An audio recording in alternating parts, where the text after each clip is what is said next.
घरी खूप मिरच्या होत्या हिरव्या, तर एवढ्या मिरच्यांचा आम्ही करायचं काय असा प्रश्न पडला. तर लक्षात आलं की मिरच्यांचं आपण लोणचंही करू शकतो. तर मग आम्ही लोणच्याच्या तयारीला लागलो. सुरुवातीला मिरचीच्या लोणच्यासाठी लागणारा मसाला तयार करण्याची तयारी करायला लागलो आम्ही. मसाल्यासाठी बडीशेप, धने, मोहरी, मीठ, हळद आणि मेथीचे दाणे लागतात. ते पूर्ण कढईमध्ये भाजून घ्यायचे. मीठसुद्धा कढईमध्ये भाजून घ्यायचं आणि तिळही भाजून घ्यायचे.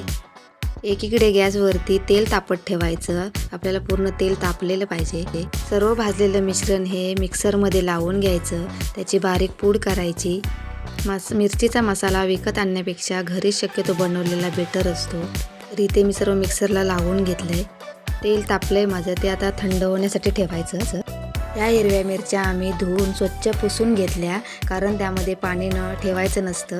त्यामुळे त्या आपल्याला पाहिजे त्या आकारात आपण कापू शकतो, उभ्या किंवा आडव्या.